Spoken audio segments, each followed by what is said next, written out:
Hi everyone, welcome to my channel sparkling Swastika.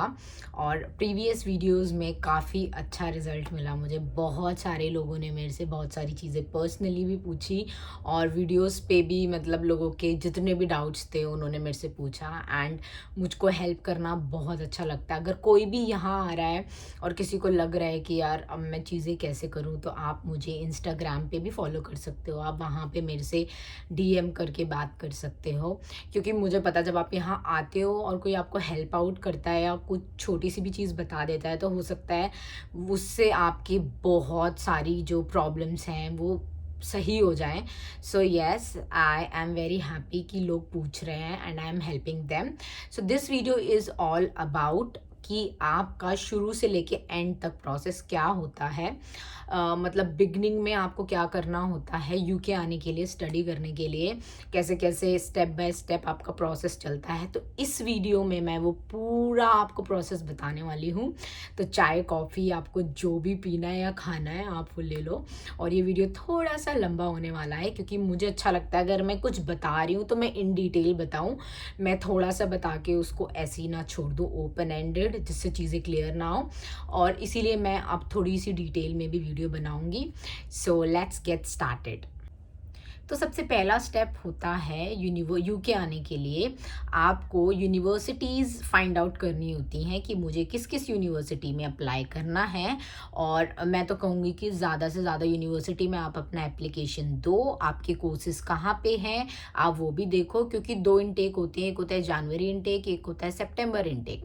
तो सितंबर intake थोड़ा बड़ा इनटेक होता है, सारी यूनिवर्सिटीज़ ऑफर करती हैं उसमें मोस्ट ऑफ द कोर्सेज़। लेकिन जनवरी इनटेक में थोड़ा सा प्रॉब्लम होता है, क्योंकि बहुत सारी यूनिवर्सिटीज़ में मे बी उस कोर्स में आपकी सीट अवेलेबल ना हो। जैसे जब मैं जनवरी के लिए आ रही थी तो बहुत सारे कोर्सेज ऐसे थे जो बहुत सारी यूनिवर्सिटी ने बंद कर रखे थे, क्योंकि उनकी ऑलरेडी सितंबर में सारी सीट्स फिल हो जाती हैं। तो इसीलिए आप ये भी देख लो आप किस इनटेक में आ रहे हो और क्या आपके कोर्स से रिलेटेड सीट्स अवेलेबल हैं उस यूनिवर्सिटी में कि नहीं है। तो सबसे पहले आप अप्लाई करते हो किसी एक यूनिवर्सिटी में। अब यहाँ पे कुछ एक डॉक्यूमेंट्स की आपको ज़रूरत होती है, जो आपके एकेडमिक डॉक्यूमेंट्स होते हैं, जैसे आपकी डिग्रीज हो गई, आपकी ट्रांसक्रिप्ट्स बहुत इंपॉर्टेंट होता है। मेरा ट्रांसक्रिप्ट मेरे पास नहीं था, मेरी एजेंट ने बोला कि मार्कशीट से काम चल जाएगा, और मुझे भी इतना नहीं पता था। और वो बाद में इतना प्रॉब्लमेटिक हो गया कि मेरा प्रोसेस में दिक्कत आई थी, क्योंकि मैं दिल्ली यूनिवर्सिटी से पढ़ी हूँ और वहाँ से ट्रांसक्रिप्ट मिलने में टाइम लगता है थोड़ा सा, आपको पहले जाना पड़ता है, बहुत सारे प्रोसेस करने होते हैं। तो आप जब भी आओ तो आपके पास एप्लीकेशन से पहले अपने ट्रांसक्रिप्ट, सारी डिग्रीज आपके पास होनी चाहिए, प्लस आपके आइल्स का स्कोर। अगर आपके कोर्स में लिखा हुआ है सीधा सीधा कि आइल्स का हमें आइल्स चाहिए, इंग्लिश एलिजिबिलिटी टेस्ट की हमें ज़रूरत है, तो आपको आइल्स भी आप बिफोर हैंड दे दें तो ज़्यादा सही रहता है। और उसके बाद आपका बर्थ सर्टिफिकेट, अगर आप फीस अपने अकाउंट से ना पे करके अपने पापा मम्मा या किसी और के अकाउंट से पे करते हो, तो काफ़ी हद तक होगा कि वो आपसे रिलेशनशिप का मतलब सर्टिफिकेट मांग लेंगे। तो आपका बर्थ सर्टिफिकेट होना बड़ा ज़रूरी है। और जो लोग लोन लेते हैं उनके लिए तो नहीं होता है, क्योंकि वो उन्हीं के नाम पे उन्हीं के अकाउंट से होता है। बट अगर आपके अकाउंट से पेमेंट नहीं हो रही है तो आपके पास बर्थ सर्टिफिकेट होना चाहिए, क्योंकि मेरे भाई के साथ ये हुआ था कि उसने पापा के अकाउंट से करा था और फिर उन्होंने आपसे प्रूफ मांग लिया था कि भाई ये XYZ बंदा कौन है, आप हमें प्रूफ दो। और बर्थ सर्टिफिकेट बनने में टाइम लग गया और फिर नेक्स्ट इनटेक तक मामला पहुंच गया। तो आप बर्थ सर्टिफिकेट भी अपने पास रखें। उसके बाद आपका पासपोर्ट होना बड़ा ज़रूरी है एप्लीकेशन के टाइम पे। पासपोर्ट वो मांगते ही मांगते हैं, तो अगर आपने अभी तक पासपोर्ट नहीं बनवाया है तो आप एप्लीकेशन स्टार्ट करने से पहले अपना पासपोर्ट भी अपने पास रख लेना। तो सबसे पहला जो स्टेप होता है वो यही होता है, एप्लीकेशन देना किसी भी यूनिवर्सिटी में। तो जब आप अपना एप्लीकेशन सबमिट कर देते हो उसके बाद यूनिवर्सिटी आपको एक ऑफ़र लेटर देती है कि हाँ भाई आप तो बिल्कुल, आपका हमें पसंद आया, जो जो था, कोई दिक्कत वाली बात नहीं है। तो यूनिवर्सिटी का एक ऑफ़र लेटर आपके पास आता है। अब यहाँ पे दो चीज़ें होती हैं, एक कंडीशनल ऑफ़र लेटर होता है, एक अनकंडीशनल ऑफ़र लेटर होता है। तो मेरे पास सीधा अनकंडीशनल आ गया था। Now what is unconditional? Unconditional conditional letter में you have to present few documents में भी और कुछ रिक्वायरमेंट्स जो कि यूनिवर्सिटी आपसे मांगती है। जैसे यूनिवर्सिटी बोल सकती है भाई हमें अपने आइल्स का स्कोर दिखाओ, या फिर कुछ भी उनकी रिक्वायरमेंट हो सकती है, वो आपसे वो चीज़ें बोलेंगी, उसके बाद ही आपको अनकंडीशनल देंगी। लेकिन अगर आपके पास सीधा अनकंडीशनल आ जाता है, इसका मतलब आपने सिर्फ फीस भरनी है, कोई आपसे वो और कोई चीज़ नहीं मांग रहे हैं, आपकी सारी चीज़ें परफेक्ट हैं और आपने फीस भर के प्रोसेस को आगे बढ़ाना है। तो अगर आपके पास अनकंडीशनल आता है तो वेल एंड गुड है, फिर हम नेक्स्ट प्रोसेस की तरफ बढ़ जाते हैं। जब अनकंडीशनल आपका आ जाएगा तो आपको कुछ फीस पे करनी होती है यूनिवर्सिटी को, कि आपने अपनी सीट रिजर्व कर ली यूनिवर्सिटी में। तो आई थिंक 50% होती है, और आप जैसे 50% फीस दे देते हो आपकी सीट रिजर्व हो गई। अब आपका प्रोसेस आगे बढ़ना शुरू हो जाता है। अब इसके बाद एक चीज़ और होती है जो बड़ी इंपॉर्टेंट होती है, वो है आपका interview. Most of the university आपका इंटरव्यू लेती है और इंटरव्यू के बेसिस पे आगे आपका प्रोसेस बढ़ाती है। अब जो ये इंटरव्यू होता है, ये इंटरव्यू में आपसे वो आपके बारे में पूछते हैं कि आप क्यों कोर्स करना चाहते हो, आप यहाँ क्यों आना चाहते हो, आपका मतलब आपने प्रीवियसली क्या किया हुआ है, आपकी फ़ीस कितनी है, आपका कोर्स कितना है, where you are going to stay, what is the name of your university and who is sponsoring you, if you're sponsoring yourself then इतना सारा पैसा आपके पास कैसे आया, आप कहाँ काम करते थे। तो आपको उससे रिलेटेड बहुत सारी वीडियोस मिल जाएंगी, वरना मैं अपने चैनल पे अगर आप चाहते हो तो वो भी वीडियो बना सकती हूँ। तो जब मेरा इंटरव्यू हुआ था ये यूनिवर्सिटी वाला, तो उन्होंने मेरे से 2 क्वेश्चन पूछे थे। सबसे पहले उन्होंने मेरा नाम पूछा, उसके बाद पूछा कि आप क्यों आना चाहते हो, और उसके बाद उन्होंने मेरे से सारे जितने रिस्पॉन्सेज उन्होंने मांगे थे वो उन्होंने बोला आप हमें रिप्लाई करो। मतलब वो कॉल पे थे, इंटरव्यू चल रहा था, बट मेरे को वर्बली नहीं बोलना था कुछ, मुझे सिर्फ लिख लिख के उनको पूरा बताना था जो भी वो क्वेश्चन बोल रहे थे।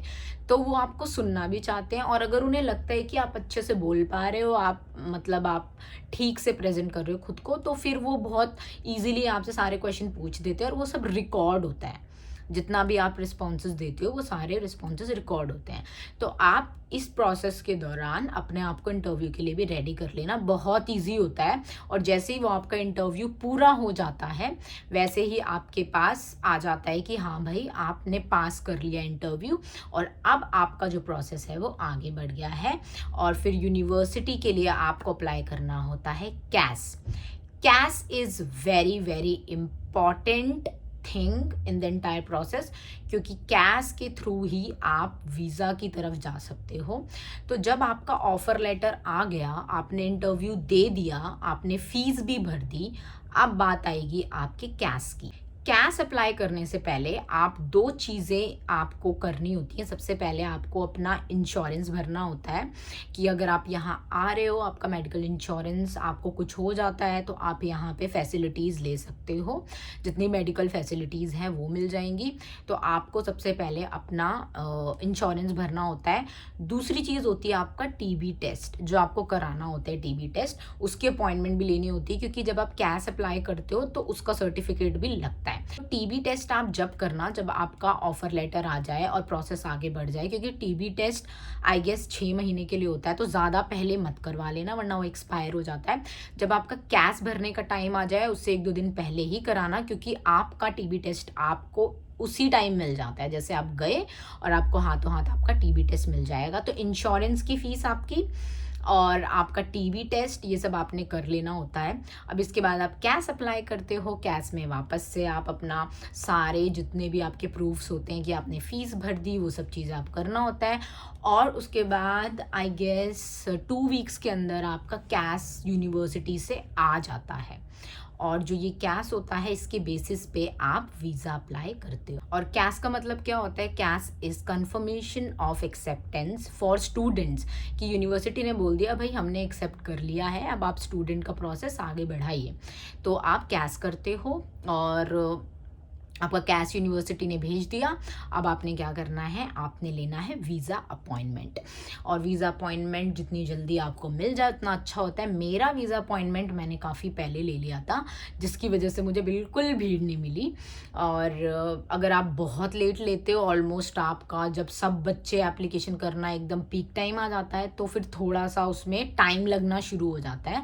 तो आपने वीज़ा की अपॉइंटमेंट ले ली। आपको अपनी फ़ाइल बनानी होती है, उसमें कैश लेटर रखना होता है, जितने भी इंपॉर्टेंट डॉक्यूमेंट है उनकी फ़ोटोकॉपी आपको करके रखनी होती है एक फ़ाइल में, जिससे कि अगर आपको वहाँ पे वो लोग कुछ भी मांगते हैं तो आप वो दे दो उनको दिखाने के लिए कि भाई हमें यूनिवर्सिटी से ये कैसा है। प्लस सारी चीज़ें आप अपने मोबाइल में एक PDF बना के रखना, जिसमें ऑल टोटल आपके सारे डॉक्यूमेंट्स होने चाहिए, कि अगर आप कुछ भूल भी गए हो तो आप वहाँ पे फ़ोटोकॉपी करा सकते हो।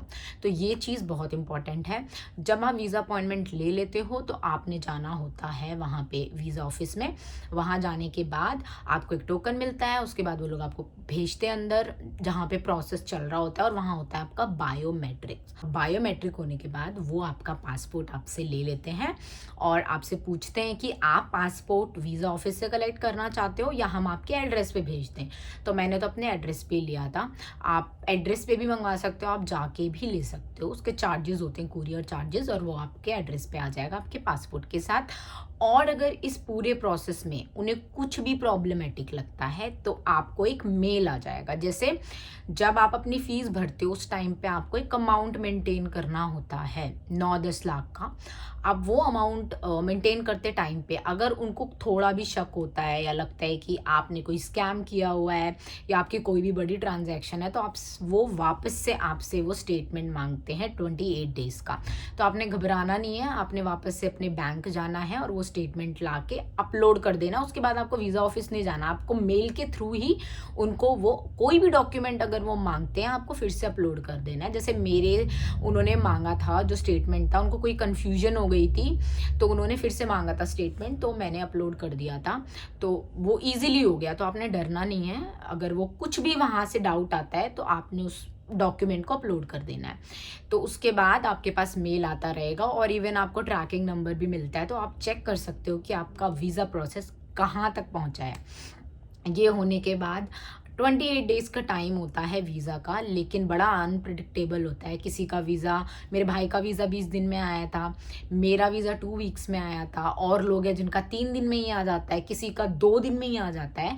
तो वो 28 डेज़ लेते हैं, लेकिन इसके बीच में आपको कभी भी वीज़ा मिल सकता है और फाइनली आपके एड्रेस पे आपका वीज़ा आ जाता है और आप फ्लाई करने के लिए बिल्कुल रेडी हो। आप अपनी सारी चीज़ें पैक कर सकते हो। तो ये पूरा प्रोसेस होता है स्टार्टिंग से लेके वीज़ा एप्लीकेशन तक का। ये सारा प्रोसेस होने के बाद आपको अपनी फ़्लाइट्स बुक करनी होती हैं, और आप फ़्लाइट बुक करने में भी आप बहुत स्मार्टली अपनी फ़्लाइट्स बुक कर सकते हो। अगर आपका प्रोसेस टाइमली हो गया है, आपको पता है कि नहीं यार इस डेट तक हो जाएगा, तो आप पहले भी अपनी फ़्लाइट बुक कर सकते हो। या फिर अगर आप श्योर नहीं हो तो आप पे डिपेंड करता है, बट फ़्लाइट बुक करने के भी बड़े स्मार्ट तरीके होते हैं पैसे बचाने के। मैंने अपनी फ़्लाइट थोड़ी पहले बुक कर दी थी, और मैंने अपना कोर्स डेट देखा था कब स्टार्ट हो रहा है, और उससे थोड़ी पहले बुक कर दी थी, क्योंकि मुझे पता था कि अब तक ये पूरा प्रोसेस तो हो ही जाएगा। तो फिर मैंने उस हिसाब से, और मैंने काफ़ी पैसे बचा लिए थे। वरना जो लोग उसी टाइम पे करते हैं फ़्लाइट बुक, उनके 20, 25, 30 हज़ार रुपये एक्स्ट्रा लग ही जाते हैं। तो वो आप पे है कि आपको अगर पहले बुक करनी है तो आप पहले भी बुक कर सकते हो। एंड आई होप आपको ये वीडियो इन्फॉर्मेटिव लगा हो, और अगर आपको फिर भी कोई डाउट है या कोई भी चीज़ मिस हो गई हो तो आप मेरे से कमेंट सेक्शन में पूछ सकते हो, या इंस्टाग्राम पे भी मुझे DM कर सकते हो। Thank you for watching my video, और बहुत मज़ा आता है मुझे इस तरीके की वीडियो बनाने में, और भी मैं अपनी एक्सपीरियंसेस शेयर करती रहूँगी। मिलती हूँ आपसे नेक्स्ट वीडियो में। Till then take care, bye bye.